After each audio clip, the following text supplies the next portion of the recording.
What do you want to accomplish in your 2025 garden? Give more unsolicited advice. Plant a garden. I gotta stagger everything.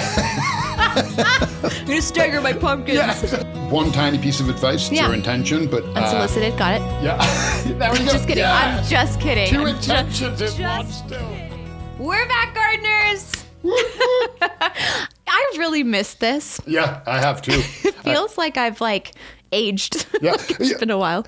I've been looking, to say I haven't been looking forward to it would be too mild. I literally excited. I told everyone. I told Jenny, I told Hassan, told Harry. This week I did an interview with the Hort Society. I told them. Oh my gosh. Yeah. I saw you on Global Calgary with your Helpful Gardeners mug, right? We were repping this week.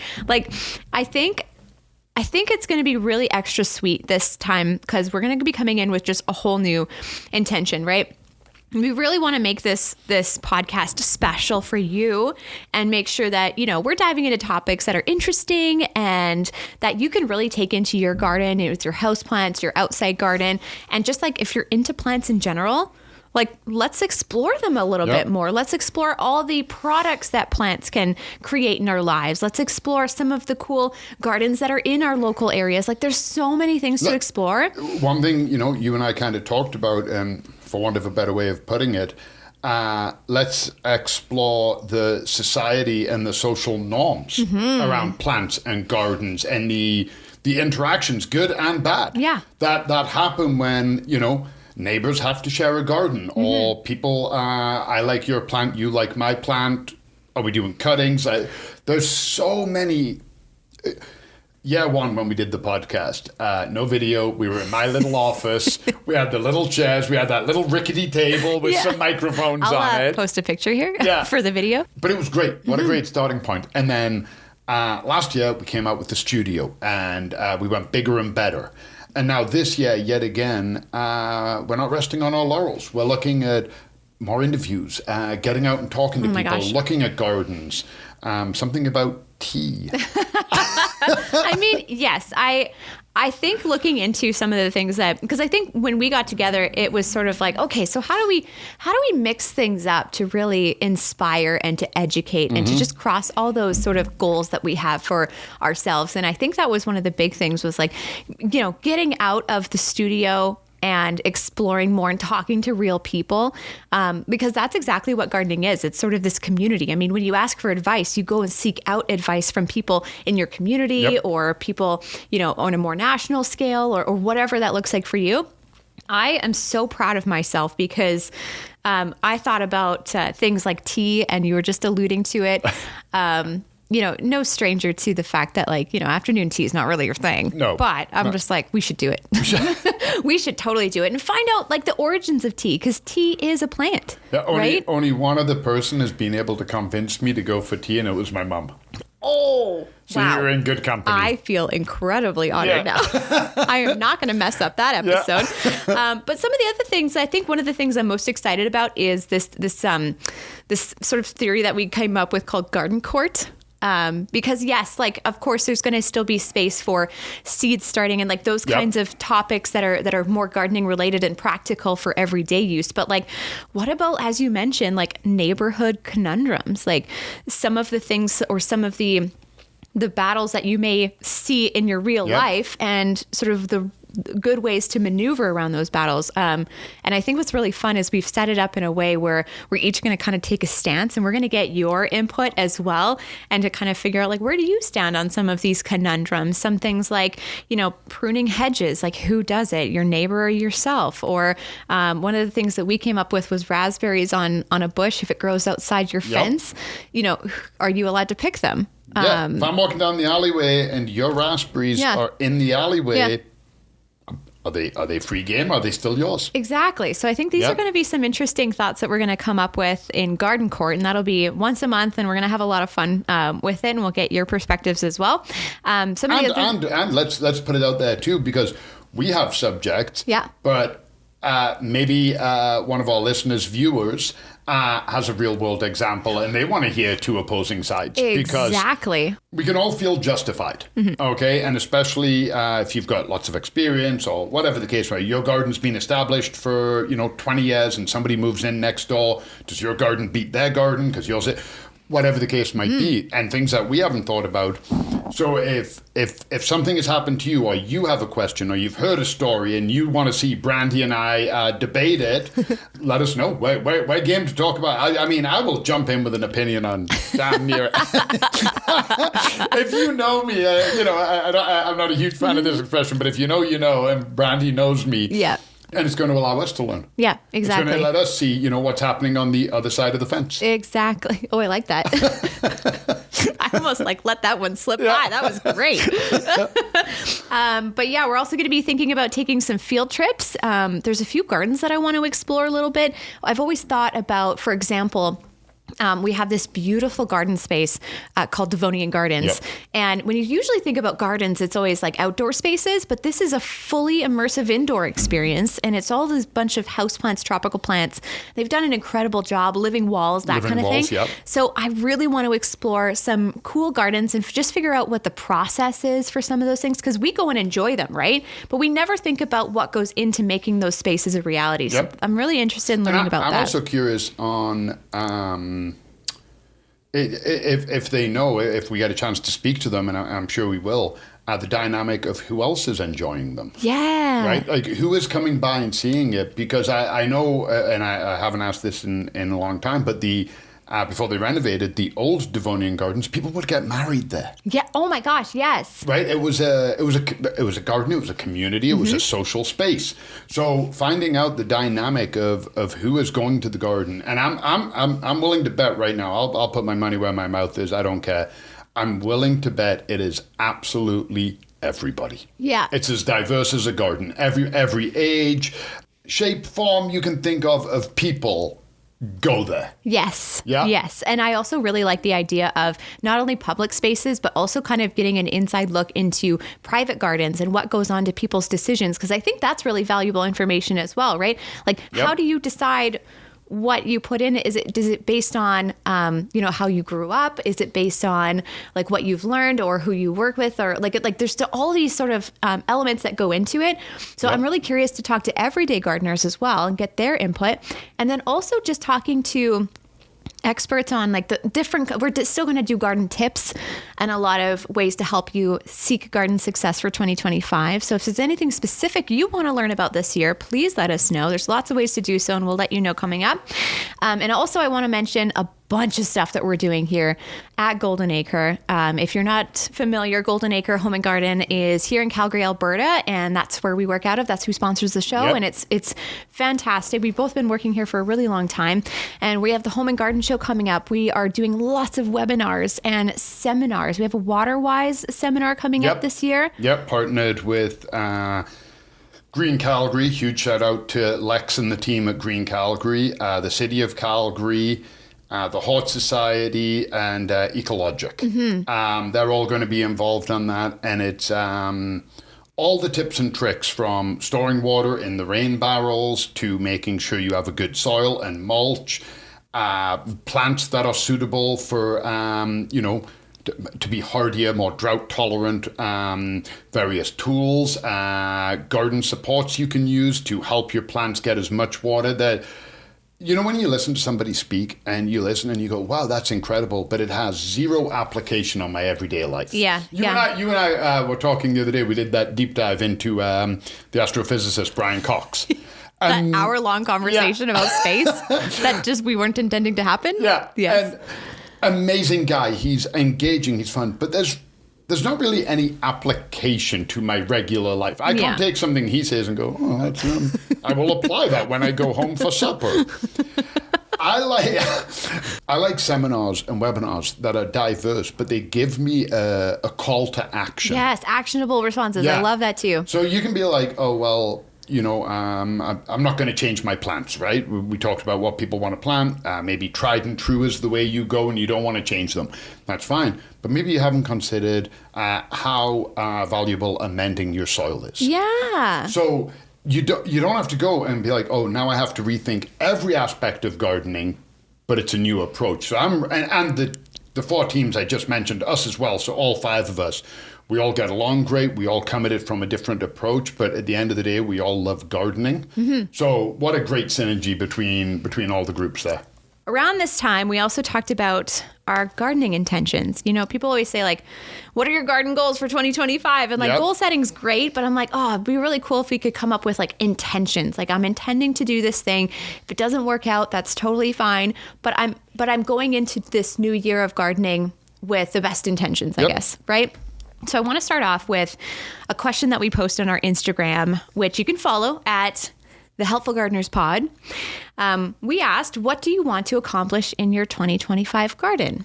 And we love this comment by @JadeIcon, who says, I want more rain barrels and need to set them up more efficiently. Love that. I want to set up shade cloth for the sunniest part of the garden. And if I can rig a drip watering system to flow from the rain barrels to the garden. Isn't that so smart? Will I accomplish everything? Heck no. Gardeners are dreamers. And will you accomplish everything? Maybe. Will it all be this? Will it all be this yet? Maybe not. No, but you're almost like putting it out there to be like, this is my intention. Exactly. And you'll see how things go. But the fact that you're thinking about using water saving techniques in your own garden and efficiently with a drip line, that's amazing. And shade cloth is a phenomenal garden hack that doesn't get utilized enough. We put it up in our greenhouse. Yeah. Like, it works. Yeah. It's the reverse equivalent of a frost blanket. Yeah.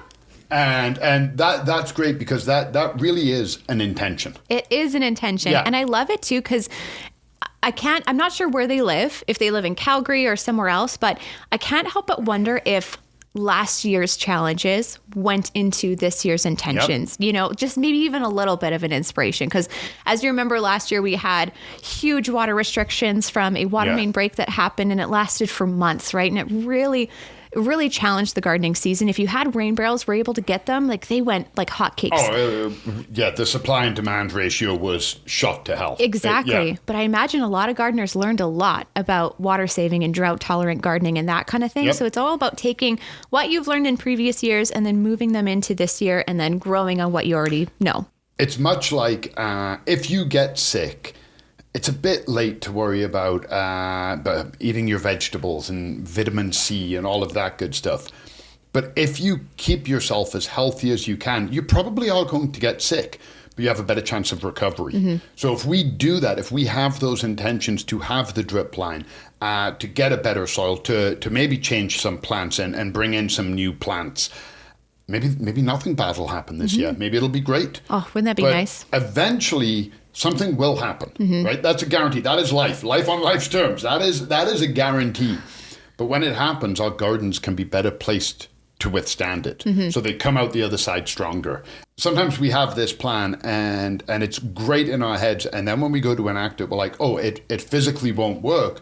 But it allows us, you know, and I hate using terms like this. Like I used synergy. I wanted to go kick my own butt. But sometimes it forces us to, here's another one. I'm like, look at this. A month away from the podcast and I'm dropping corporate speak. I need to get back into this. But yeah, circle back, Colin. Yeah, I'm circling back to my point now. Thank you, Brad. It will allow us to pivot.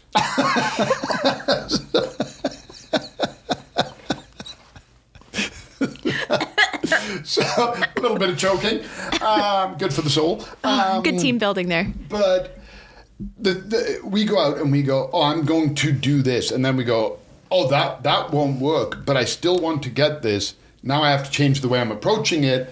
At the very least, you will learn more about your garden and gardening. So yeah, I'm excited for that. And if Joan at Jade Icon. Jade, if Jade Icon is in Calgary, please come by the Water Wives webinar. And one thing, it's absolutely free. Yeah, it's put on most of the groups. You know, it's educational. So come by and afterwards, there's always a time. Everybody hangs around. There's time for Q&A. It's a lot of fun. So, yeah. Yeah, they can kind of personalize something for you, right? So that got us thinking, okay, so what are our gardening intentions for 2025? And last year we did 5. And personally, I feel like it was too much pressure. Like even 5 intentions. Like we have a short growing season. And so we're just kind of putting it down and giving ourselves a little bit more of a manageable. Do you want to start first or me? Either. Do you want to go first? Yeah, sure. Okay. Yeah. Do you want to? Okay. So I'll start with my first one here. Plant a garden. Okay. Okay. So you might think that's a little elementary. However, here's the explanation. So last year we bought our home, and you remember that episode when we were talking about like what should you do first? And we were like, just wait. So that's exactly what we did. We spent the last year observing, understanding our unique ecosystem. And now we're going to create a plan to help direct us over the gardening season. So we're actually going to like plant the garden. We're going to utilize regional guides. The city of Calgary has really awesome plant guides that really help to narrow it down. They have like drought tolerancy ones. They have plants that go well together. If you're doing a perennial garden, a shade garden, like everything you can think of. If you're not in Calgary, reach out to those more local entities and see if there's something that's sort of similar. I would really recommend doing like a local guide, a regional guide, just to make sure that you're getting those growing zones right. And if your region doesn't have it, I'm just going to like maybe say this, the city of Calgary is not VPN blocked, so just come on us and take us. If you're in our growing zone. No? Because here's the thing, our growing zone is so hard. Okay, if you're in Quebec, okay, any of the plants we list, you can grow in Quebec. Oh my gosh. You can just grow more. So if you're really stuck, come visit the city of Calgary. We got you. I love that. Yeah, we got you. Come steal ours, and honestly, we don't hold it against you. But I like what you said, though. Yeah. If your region does have it, that is the best move. Yes. But if they don't, there are resources out there. Love that. And then, to further make sure that because, what was it again? It was like a goal without a plan is just a wish. I was like, I need to make actionable steps to make sure that I get to this plant a garden goal. I'm going to attend a garden planning workshop. I've already signed up. I've paid the money and I'm going. It's with a local homestead down in Diamond Valley called Harthouse Homestead. Okay. I don't even know yet. Some garden planning workshops, I hear you got to bring like blueprints of your house so you can kind of like figure out how much measurement and everything and figure out where the sun is and all of that stuff. So I'm going to come as prepared as possible, but they're going to help us just envision our goals, organize our gardens. And I think that's really going to help me. And nothing inspires you to do something more than prepaying. Yes. And also you make a whole bunch of new gardening friends. Yep. Yeah. People who will tell you, because that's the thing about gardeners. We all know that that person in our life who makes an amazing lasagna or apple crisp, and we go, oh my God, that is amazing. What's in it? And they go, I can't tell you. You're like, settle down, Gordon Ramsay. I would totally go to a lasagna workshop, though. But you ask a gardener what worked. You better schedule half an hour because we won't shut up. Yeah. We won't. Oh, well, I did this and I did this and I found that this worked better than this. And last year I tried. And you're like, just wanted to know how you got tomatoes, man. I know. So who knows? I'll definitely update you on how all of that goes. But that's my first one. Plant a garden. Love it. And I like your explanation. I knew where you were going with that, but I like the explanation. So I'm gonna throw mine out there, and mine will also require an explanation. Give more unsolicited advice. Oh. Yeah. I'm so excited. Yeah, which sounds absolutely abysmal. But I want to say twice over the past 18 months, I have witnessed people in my neighborhood doing something horrendously wrong in their garden. Okay. One was planting shrubs too deep, and another one was putting in a tree and not staking it, and then not staking it properly. This poor tree was just getting beat to hell. So I'm looking and I'm wrestling with this because I know in this day and age, a lot of people don't want unsolicited advice. A lot of people don't want somebody mansplaining, okay? They don't want to be talked down to. So I'm like, I want to help them, but I don't want to be that, arrogant, know-it-all, idiot who's like, oh, hey, oh, you're doing Yeah, you that. want to come across with respect and good intentions. Yeah. 5-10 minutes. These are people in my neighborhood. I'm not driving around looking for people doing things wrong and going up and knocking on their door and being like, you did that wrong. These are people in my neighborhood who made a mistake that I have seen in their garden and could have said hello to and helped them correct their mistake. And I didn't, because I had misgivings on how. Now, I would personally be all about that. If I was in my garage working on my Jeep and somebody like Brad walked by and was like, hey, buddy, have you tried using this tool instead of that tool? I'd be like, I love you. Can you please do this for me now? No, Yeah. I would appreciate it. It wouldn't matter who. I didn't used to be able to cook. A lot of people threw their 2 cents in, give me encouragement, showed me recipes, took me under their wing, brought me over for a baking day or a cooking day. And I loved it. It gave me confidence. It taught me what I was doing, and it allowed me to go ahead and try it. So I think I need to get over myself. I need to get over myself, and I need to go approach people when I see them making a mistake. They didn't plant the shrubs to watch them die. They didn't plant the tree to let it suffer. Right. They just didn't know any better. And I could have helped them, but I didn't, because I got too involved in my own head. And I was like, oh, unsolicited advice, mansplaining. Am I going to be like the asshole here? And I backed away. And as a result, people in my neighborhood who were trying to beautify my neighborhood ended up with a bad result. And then here's the other kicker. I haven't seen them plant anything since. Ooh. Yeah. So I resolved to give out more unsolicited advice. Okay. Thank you for the explanation, because I think I needed it. Yeah. That first sentence isn't a great one. I hope you get the opportunity. Yeah. Truly, I do. All right. So my number 2 is to keep a garden journal. I have always wondered, like, kind of like when you look back on your Instagram and you're like, wow, I get to look back on all the cool stuff I did. Right. And I feel like that's my main reason for posting on Instagram. It's kind of like a digital journal that I get to look back on, right? Yep. And I really want to do this for the garden, because if we're going to start doing a garden, then I want to be able to learn from it and to look back on it and maybe show our kids one day, right? So what I want to do is I want to, keep records of what we plant, updates on how it's going for that year, the kind of weather we encountered, the kind of challenges that we had, and how we overcame them. And I'd love to include pictures so that we can even remember what we did. Like Brad the other day was showing me, we're kind of finally putting up a gallery wall in our house, and his granny had the most beautiful garden. She lived in a seniors complex in Richmond, BC. Okay. And somehow she still managed to make that place shine. She had a climbing rose on a trellis that went around. She had big hanging baskets that she planted, and she would always print off her pictures on printer paper. So like we'd have all this printer paper of just pictures of her garden. Yeah.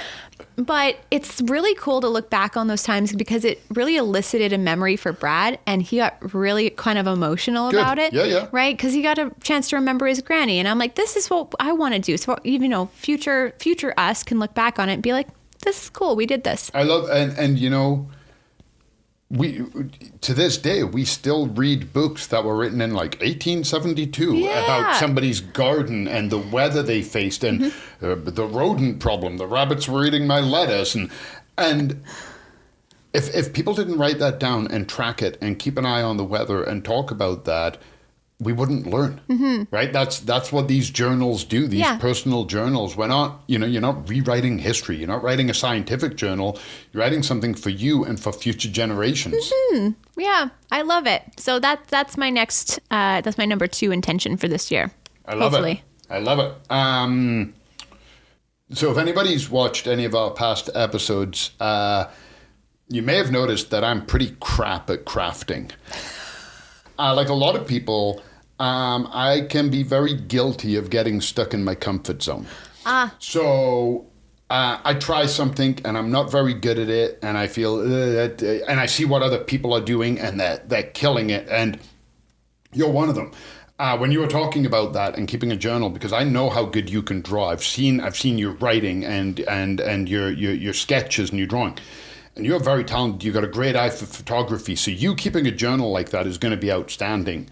I love pressing flowers, but then I do nothing with them because I tell myself that I'm not very good at crafts. I'm not very good at arts. So I just do nothing with them. I press them and I go, oh, I love that. That looks so cool. And then it just dries up, desiccates, and I throw it away. Yeah. I want to do more along that. And I want to get over myself. I don't have to show anybody. I don't have to frame it. I don't have to make a big production. But I want to do it for me. Yeah. And I want to keep them and kind of look back and be like, oh, that was terrible, but that one turned out pretty good. And I want to learn. Don't worry, I will stay away from glue guns. Good. Well, I was expecting maybe a bit of support there. But... No, I think we're safe to say. Yeah. But I want to try my hand at a little bit more of the crafty stuff. I'm probably not going to do, arts and crafts kind of thing, but the kind of things that I enjoy. Pressing flowers, maybe some more, not just like, there's my tomatoes, but more artistic photos. And I want to challenge myself to do that. And again, I will admit freely at the end of the year, if I did it or not, I don't know if I will showcase anything because I don't believe I'm very good at it, but I'm trying to get over that, and I'm not doing it to be good at it. I'm doing it because I want to. So you're not going to open an Etsy store? Yeah, no. Okay, got it. When I was in Montreal in the summer, I went to the Montreal Botanical Garden. My sister loves earrings, loves earrings, which is great because it's such an easy gift, right? Whenever I need a gift for somebody, they're easy to pack.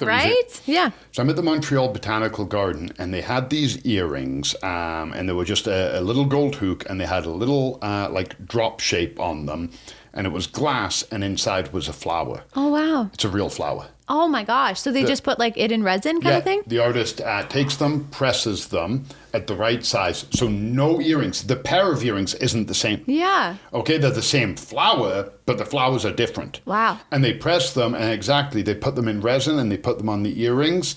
And I was like, oh, that is phenomenal. What a unique skill and gift. And I don't think I'm going to get there.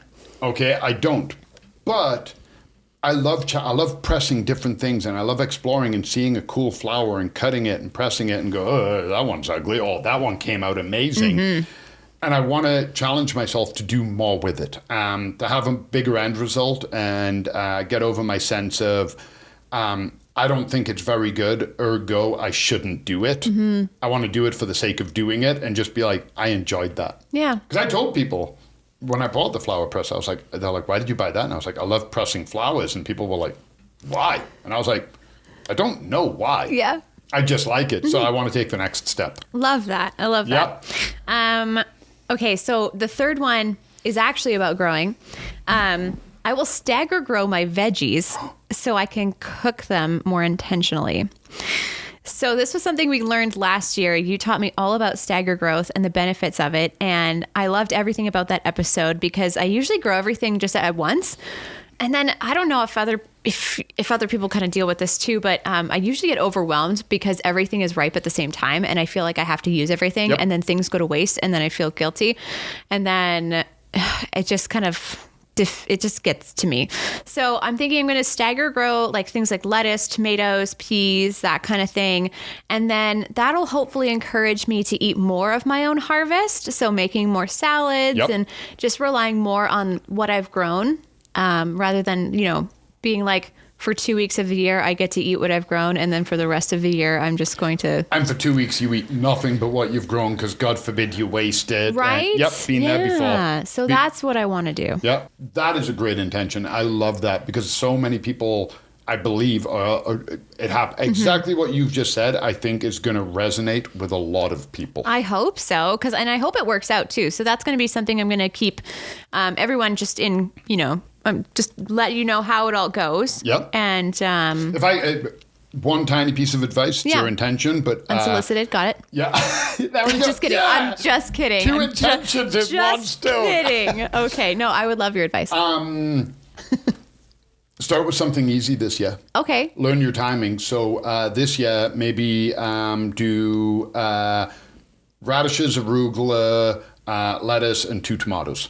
Oh, great. And learn the timing because then say you're like, well, I want 8 tomatoes going the whole time. Now you've got all these tomatoes happening at different times, and you're trying to figure out the fertilizing, and you're trying to figure everything out, and it can become overwhelming. And then you fail your intention through no fault of yours. Yes. Where if you learn doing it with something really easy and quick, radishes and leafy greens, you're like, oh, I've got this. Right? And now I have the confidence to try my peppers and my tomatoes and my cucumbers. Yeah, that's a great idea. Yeah, maybe start small, nail it, and then next year you go bigger and harder. You know me so well. I really got to like reel myself back because sometimes I just go nuts. I got to stagger everything. I'm going to stagger my pumpkins. Yeah, exactly. Be like, did you stagger your marigolds? September 1st, you're putting out seedlings. I'm going to stagger my grass, my lawn. Go big or go home. Right? Okay, I love that. So start small, right? Yeah. These are intentions. We're building on it. Exactly. Okay, what's your third? Secret. Oh my God. I wrote it down. Okay. No cheating. Okay, good. I will put it under the watering can. I will put it somewhere, and I will make a note. And Yeah, don't tell me. Yeah, we can open this on October 1st. And the reason I don't want to say it, it's not like some big reveal or anything like that. I'm more than happy to say it after, but I don't want to say anything now because